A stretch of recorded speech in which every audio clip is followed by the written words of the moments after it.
to what some amazing women are doing here in New York and all around the world. We want to, before we go any further, mention that there's a fantastic after party at Haymaker down the street, so don't forget to get stamps so you can get happy hour prices on alcohol, and the address is in the program, so be sure to look at that. And any other information that you may want to know about the performers or the pieces should be listed in the program, so please do read the program notes. And our incredible filmmaker Mona and special guest this evening will be signing the VIP programs after the performance, so please make sure you get her autograph. So now we are going to get to the award presentation, and first we would like to announce the artist who made the award. Her name is Kira Mo, and she's actually a student of Militz's. She's a composition student of hers, but she made a lovely award, and we're very happy to welcome her here. We like to promote younger generations and composers and artists, so please come and join us, Kira.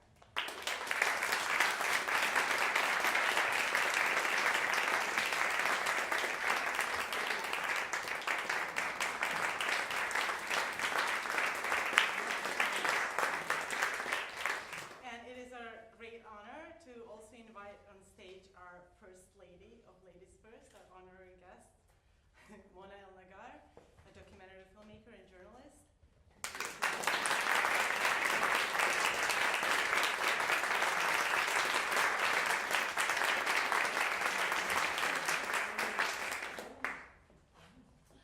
It is an honor to present my work on behalf of, it is an honor to present my work to you on behalf of your work for women everywhere. I hope that between these two classical cut figures, a woman rises, clenched fists reaching towards the sky.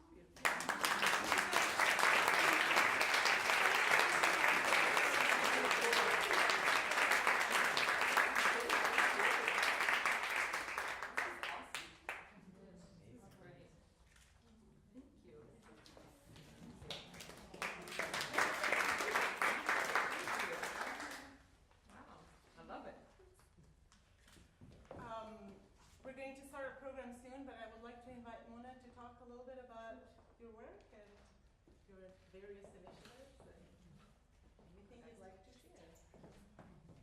Yeah.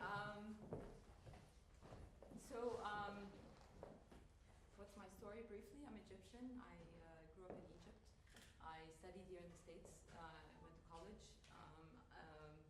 And I've been in New York for maybe 7 years now, which feels like a long time. And for the most part, for my career, I spent 10 years or so in the Middle East, covering a lot of the political and social turmoil, including the Arab Spring. And now I'm here. I'm based out of New York, and my work often focuses on, I make documentaries, and that often focus on women, or feature women, who tend to be from conservative traditional backgrounds.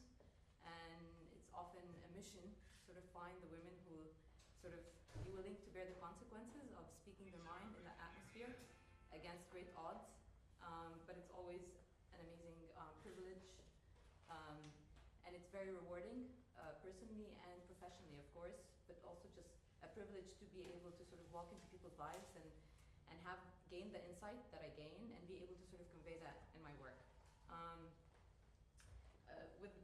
Among my friends, people share always a bit of gossip, and there are always good stories floating around. And I often frustrate my friends because I'll do one of two things, which is either sort of take the contrarian view on anything, or just kind of say nothing, which is not fun, So, but I think this has sort of become my sort of second nature as a journalist, and which is sort of choosing not to be on anyone's team in some ways, and in sort of this constant pursuit of understanding people, or just affording people kind of the space to speak, and be who they need to be and make the tough choices that they make in their lives, without judgment.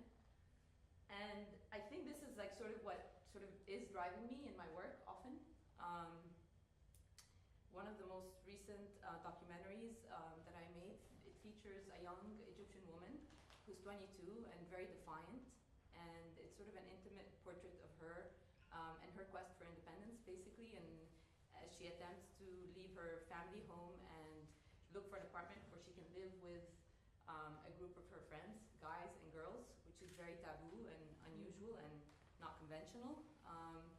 And it's a story that's about her, but also about sort of the oppressive social and political environment that sort of surrounds her. And I spent a lot of time with her, and we shot her, and she sort of continued to open up, and we were really a part of her life, essentially. You know, saw her for who she is, and she was opening up in a big way, and was getting comfortable in front of the camera, even when she was with her boyfriend. And at some point, you know, I worried. I was like, do you realize we're shooting this thing? This is gonna be on, people will watch. And she was like, yeah. So I was like, okay. So I just asked her, I was like, why are you doing this, you know? It felt very risky. And she said something that stuck with me, which is like, she said, I needed to talk without being pitied or attacked. And it was very interesting to me, at least, because in some senses, because she's so defiant in her society, she's always constantly being attacked. But oftentimes also people who sort of perceive her from outside see her as a victim and sort of tend to pity her. And really the only thing she really wanted is the space to sort of be who she is, articulate her thoughts, and be understood. And in that way, you know, she gave me the trust and privilege to sort of be a part of her life and document her story. Anyway, so I'm really honored to be here, and I definitely kind of hope that we are able to always think about giving each other more space and a sense of understanding, and you know, and be generous and empathetic in judging other people's choices, even if they're not like our choices. And that's that. Thank you so much. It's a great honor.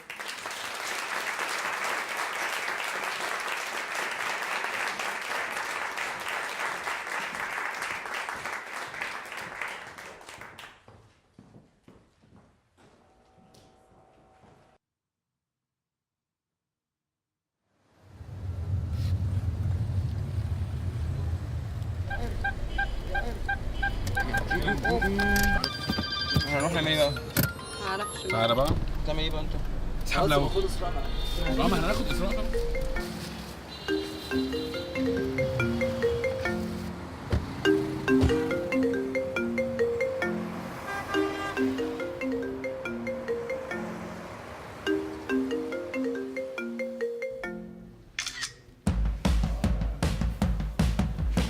أنا وسارة وباتريك وشلبي قررنا من فترة كده إن إحنا يبقى عندنا بيت.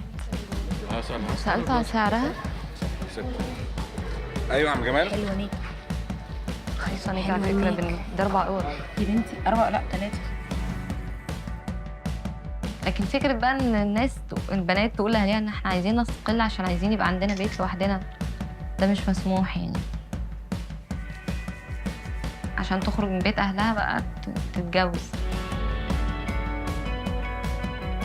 فأنا رفضت، لا أنا مش لازم أتجوز يعني علشان أعيش براحتي.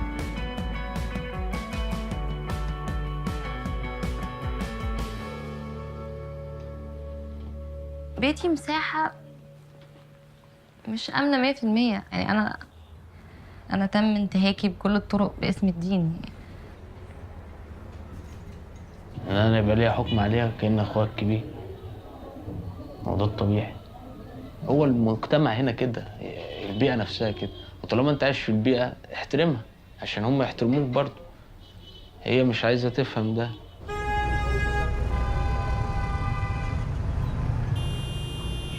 ايوه معلش، انا في شارع التحرير اهو، بس الدنيا واقفه سيكه. معاك كام حد؟ اتصلي بيه بقى، مش عارف. لا هو انت فاكره ان انا ممكن اقف هنا؟ ممكن تقفي قدام شوية. يلا بس عشان في طب شلبي تصورها حلو. يلا بقى. تعالوا ورايا بالعربيه. ماشي. الموضوع هنا في مصر صعب ان ولاد وبنات يعيشوا مع بعض يعني. مش بقى صعبة، دي شبه مستحيلة فعلا. البنت اللي عايشة بعيد عن أهلها هي بالنسبة للمجتمع عاملة بالجنس يعني. وضع بائس يعني الصراحة، ان النظام او الدولة مش بس بتحاول تحاربنا يعني سياسيا، هي بتحاول تحاربنا كمان اخلاقيا ومجتمعيا يعني. مش سهل يعني. ممكن يتقبض علينا عشان احنا قاعدين ولاد وبنات في البيت بس، حتى ما بنعملش اي حاجة. وهوسهم الجنسي يعني، هم فاكرين خلاص ما هو في مجموعة ولاد وبنات، ما هم لازم يبقى في أورجي. اي ولد وبنت مع بعض في مكان لازم يكونوا بيعملوا سكس. يعني امين الشرطه اللي مش عاجبه يعني اخلاقي، هو في الاخر بيروح يعذب الناس في الاسم، وبيتحرش بالرجاله جنسيا وبيتحرش بالستات وبيعتدي عليهم جنسيا. هو ده المؤذي، مش المؤذي ان انا اعيش مع ولد في البيت خالص. وانا صغيرة انا كنت متدينة جدا، وكنت بشوف كل حاجة حرام بقى يعني. المزيكا حرام، السينما حرام، وان الرقص ده بقى حاجة حرام جدا يعني. كنت بقرف من اصحابي المسيحيين في المدرسة عشان انا عندي قناعة ان هم مش نضاف ومش بيستحموا زينا. بس دي على بعد قد ايه من المترو؟ لا ده انت بتطلعي الشارع تبقي في بتاع مترو. شارع كده، شارع من ورا كده تبقي على التحرير، في مترو التحرير ومترو الدقي. المنطقة حلوة الحقيقة. 8 ده رقم هولاني. لا 8 ده 8 مستحيل. كتير. 8 ده احنا عايزين عارفه كام؟ 24000 جنيه بالتأمين يعني. هروح اجيب غيرها. خلاص ما تروح. سارة وشلبي بيشتغلوا معايا في المركز، رصد وأرشفة انتهاكات الطلبة اللي بتحصل لهم بسبب التعبير عن آرائهم يعني.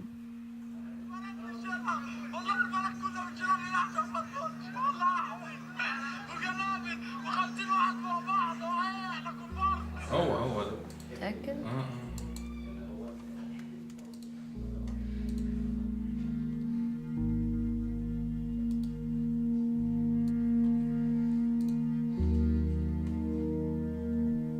الدولة هنا في مصر بتحارب المنظمات اللي شغالة في حقوق الإنسان، وبتحبس ناس منها وبتحجز على فلوسهم وبتمنعهم من السفر وبتأيد حركتهم. يعني أنا شخصيا ما بقتش مهتمة بعقبات، مقتنعة إن أنا من حقي يبقى عندي مساحات أعبر فيها عن رأيي بشكل آمن. مش مهم الناس هتقول إيه، مش مهم المجتمع هيشوف إيه. معلش أنا آسفة، شبابي ممكن لحظة ضروري؟ أنا آسفة يعني.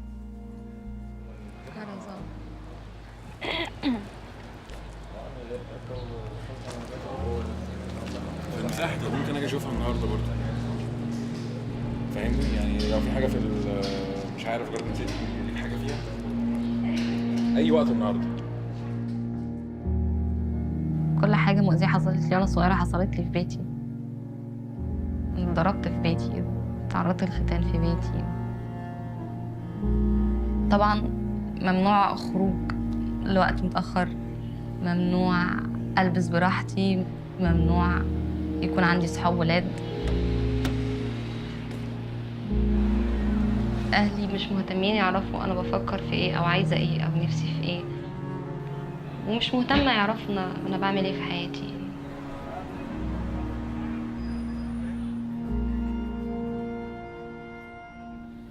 يعني أنا بفتكر نفسي أنا وأمي الله يرحمها، كنا قريبين قوي قوي قوي قوي لبعض قوي. هي كانت أمي وأختي وأخويا وصاحبتي، كانت دنيتي، هي أمي. إسراء مش كده. أنا كراكيب كتير بقى. زمان لما كنت بحط ميك اب كتير كنت بحاول بقدر الإمكان أبقى جميلة يعني.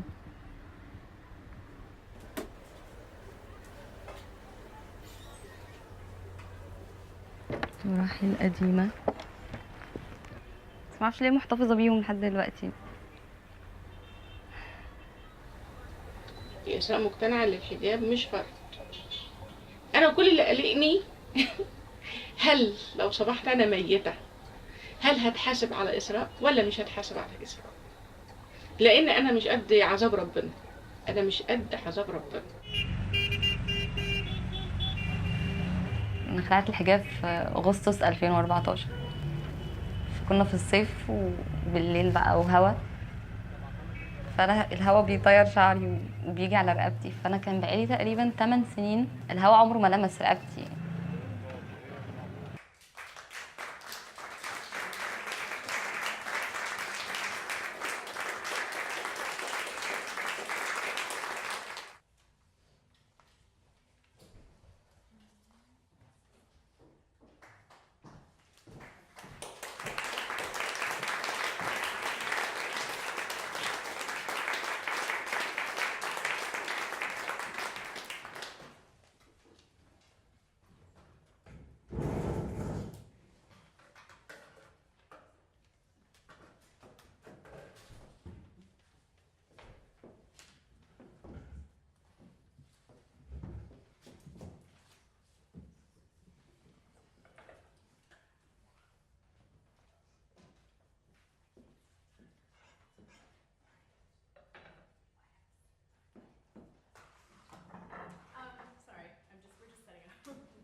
original to the piano score, but the violin part I messed up a lot.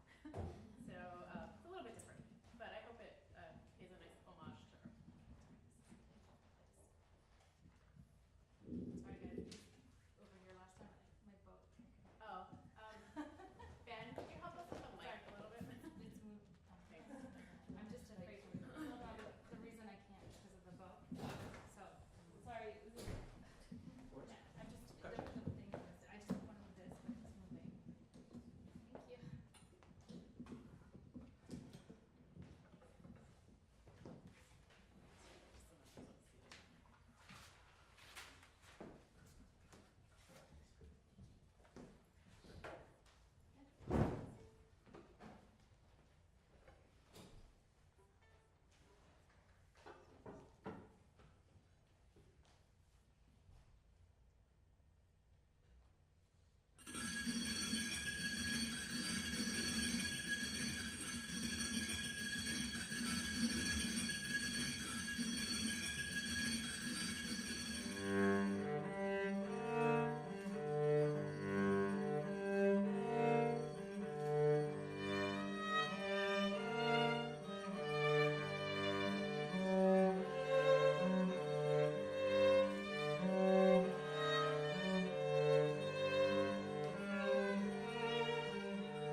Ladies First asked me to create a piece for this evening.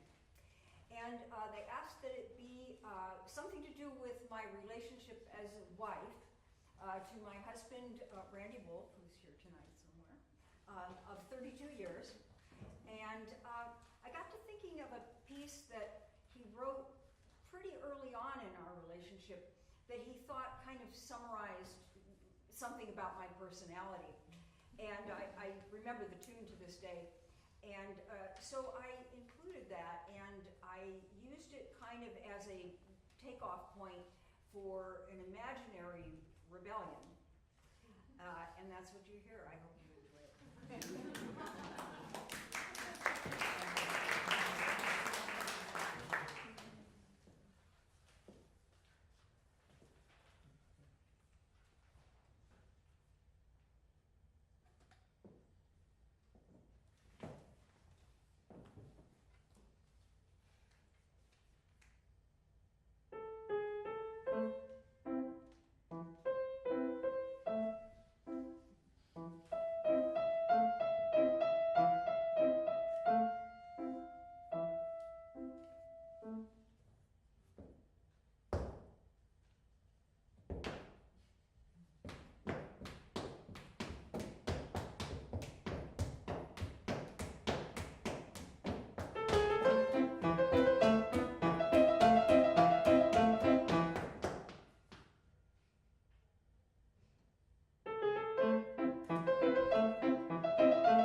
tumultuous relationships between husbands and wives and sisters, Lily and Nadia had a good relationship. Nadia supported her until the day she died.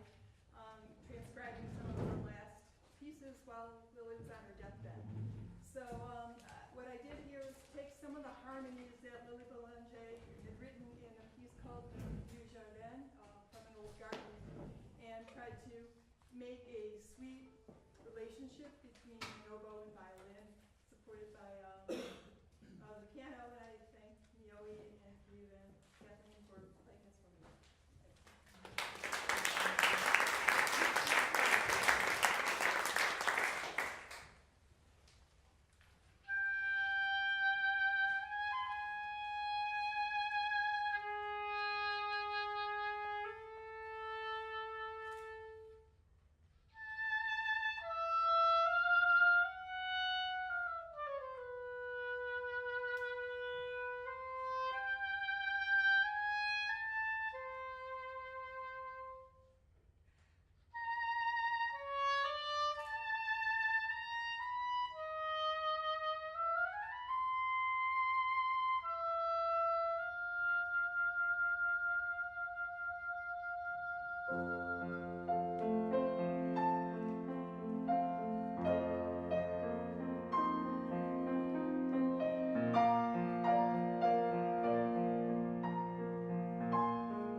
Matheson, composer of the next piece, and I'm delighted to be included as part of these proceedings tonight. So just a quick couple of words about the next piece. It's called Inspicious Segensbrief, which doesn't make a ton of sense, and I'll explain why in just a second, if you speak German. But it was a piece that was written as a commission for the 175th anniversary of the composition of Schumann, Robert Schumann's in Frauenleben und Liebe for Clara Schumann. This was a very tumultuous time in Schumann's life, then Clara Wieck. And what's really problematic about this in terms of the canon, right, is that you have this situation where very literally men are scoring for a woman how to sing about a woman's lives of love. So I was asked to set the, there's the original text, there's 9 poems, and Schumann only set 8 of them. So I was asked to set the 9th poem, and so of course I had some reservation about this, and what my entry point for that would be. And so I was really interested by the work of Suzanne Cusick, who I studied with, a musicologist, who asked this question: what does it mean when we still perform these works, when they're part of the canon? What does it mean when we engage in this, both as performers and as audience? And what potentials are there for resistive performance, and how are we all implicated by that? And so that kind of became my entry point a little bit to play with the text and with the music. So part of what happens in this is that there is audience participation involved. If you received Melitza's email about a cell phone link, you can actually play a cell phone part that goes along with this. And there's also electronics inside the piano. And so what happens is you'll see Sharon and Kathy give a very big sort of cue in the beginning to start timers. So if you would like to join in, that start point is the same point at which you press play on your phone. It starts off in silence, so please don't feel like you have to turn your phone up to 11 to get it to work. But it will play along with what's going on. And what's in all these electronics are all these performances by other sopranos of this piece. So part of that is that question, right? Of how they each take this on differently within that. And so all the words that are in the electronics are ones that recur elsewhere in the piece. So things like love, child, things like that, are all in the electronics. But the things that then are in this last part of the poem, which are about death and growing old and passing on memories about love and hope to your children and things like that, are in the final text, and that occurs nowhere else in the poetry. And so those are the words that are actually sung by Sharon on stage. And so part of what that leads to then is this title, which doesn't make a ton of sense per se, but it's Inspicious Segensbrief, which I know I'm mispronouncing, but on Google Translate, when I looked up for the most recent translation of that, it said it's into a fresh blessing, which I think is kind of a nice way to look forward in a way as we work through these old texts and what it means to engage in them, but also imagine future possibilities for them. So, hope you like it.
couple of words about this piece.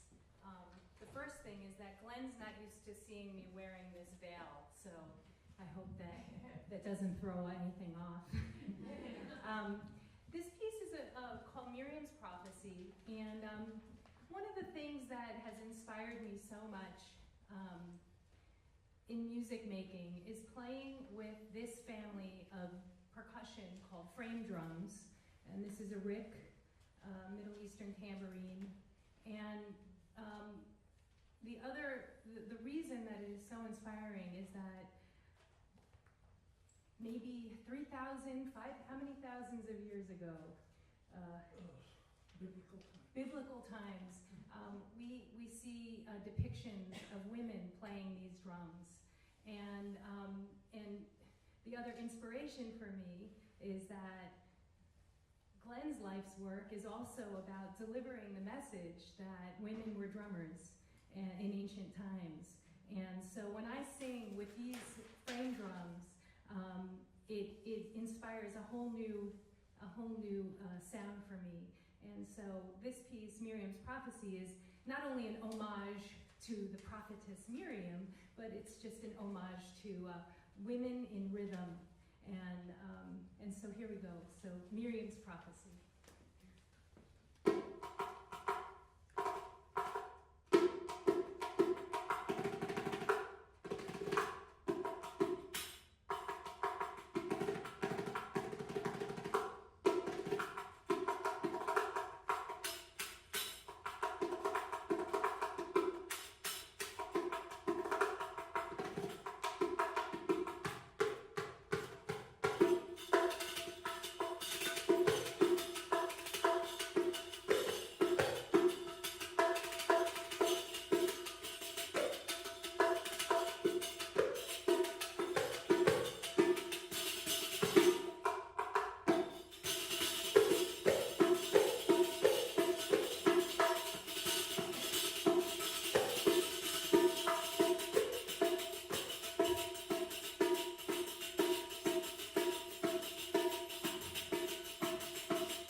This was great.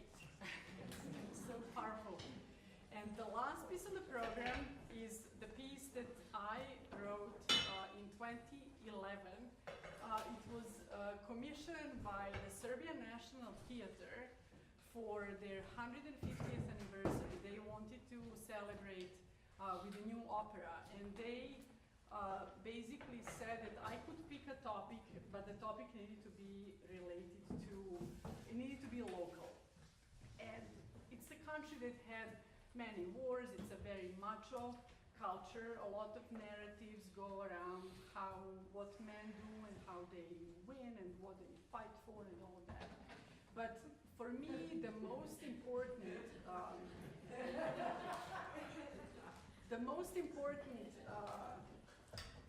and most interesting thing was what happens with the other in any way that's a part or not a part of the culture. It is a part of the culture, but it's the other. And one of the big other historically was the wife of Albert Einstein, Mileva Maric, who was born in my hometown, and she was the other in many ways. She was born with a hip problem, so she was disabled, which immediately set her apart from all the girls who were growing up with her. She was brilliant and had the support of her father, who also knew that if her intellect is not used to benefit her, she would just never get married, because in that culture you don't get married if you're disabled. And she sent her to school with boys in another part of the kingdom at the time, and the kingdom of Serbs, Croats, and Slovenes. And then after that, she was accepted at the Zurich Polytechnic, where she met Einstein. And this is the greatest irony, that she goes to school so that she can provide for herself and that she can be her own independent person. And there she meets that young guy, falls in love and ends up marrying him, completely forgetting about her own path, about her own aspirations, and everything that was important to her for who she was apart from that relationship. And then the marriage falls apart, and things don't go well, but she in some way stays true to the idea of marriage, and to the two of them as two soulmates, as in a way genderless and not burdened in some other higher realm, not burdened by whatever the reality and the culture brought for them. And this, what you will hear is an excerpt from the opera, where this aria comes back several times. There are two Milevas on the stage all the time. The young Mileva, who deals with life, gets disappointed, has children, is unhappy, is betrayed, all of those things that she's dealing with. And then there is that other Mileva in the background, who knows that things are larger than that there are ideals, that there is science, that there is physics, that there is beauty of the universe. And that's the aria that comes, that other Mileva sings. It's the text by Goethe that both Mileva and Einstein really loved. And it's in German, but I will read the translation for you. It's from the Urworte. It's a series of poems. This is part 1. And it says, as stood the sun to the salute of planets upon on the day that gave you to the earth, you grew forthwith and prospered. In your growing, heeded the law presiding at your birth. Sibyls and prophets told it, you must be none but yourself. From self you cannot flee. No time there is, no power that can decompose the minted form that lives and through living grows. It's translated by Christopher Middleton. And I hope you enjoyed. The 5 of them are doing what the whole orchestra is doing with single examples.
السلام عليكم ورحمة الله وبركاته. لكل الإخوة والأخوات اللي متابعيني على السناب شات، غدا بإذن الله سوف أتناول أهدافي في الحملة بلاش طلعت بمشكلة. شكلك مبسوط. مبسوطة سعيدة جدا. مبسوطة. I'm riding with Fadia, who's running for city council here in Riyadh. هذا حلو المنظر. It's the first time women have ever been allowed to run or even vote. والآن أنا في طريقي إلى المركز الانتخابي لاستلام البطاقة الانتخابية ومعاي ابني ناصر. Nasser had to take the day off work to drive his mother around. Remember, women still can't drive here. بطاقة شكر للملك سلمان الذي دعم وأقر مشاركة المرأة في الانتخابات. تسمحوني دقيقتين؟ بس دقيقتين.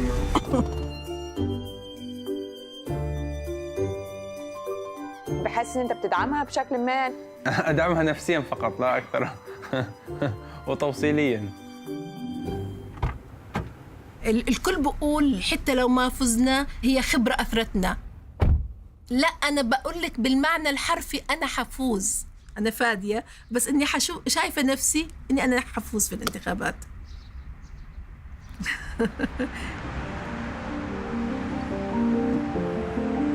History is being made today in Saudi Arabia for the first time. Hundreds of women are running for election in Saudi Arabia. There are more than 900 female candidates in the kingdom's first nationwide election in which women are able. I grew up in Egypt, and I've been reporting on the Middle East for the past decade. Over and over, I've seen promises of reform that never led to any real change. It's left me wondering if change is impossible here, or if progress is just so slow that it's hard to see. In 2011, the late King Abdullah granted women the right to play a part in Saudi politics. But activists say any changes are minor at best. Women there are still barred from driving and have to have a male guardian's approval to work, travel, and open a bank account. It's not every day I travel halfway around the world to cover a small local election. And in Saudi, any government official with real political power is appointed by the king anyway. So on the surface, there's not much at stake here. We're talking stoplights and potholes, not jobs and human rights. But for me, covering this election is a good excuse to get inside the lives of ordinary women in a country where they're often invisible. And Fadia is one of 3 very different female candidates I'm following. Oh, mashallah. She's a divorced career woman. Reem is a housewife from a more traditional background. مبروك. زوجي كان مؤيد يقول ما في شيء.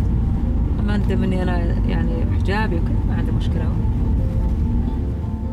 And then there's Lujane, a Western-educated activist who's fresh out of jail. I see it as a great opportunity to give women a chance to stand next to men for once. You can't believe how hard it can be sometimes in this country. For these women, even this token act of democracy matters. And with the whole world watching, the kingdom is clearly trying to put its best foot forward. I think the lady has a question. Ladies first. Ladies first, huh?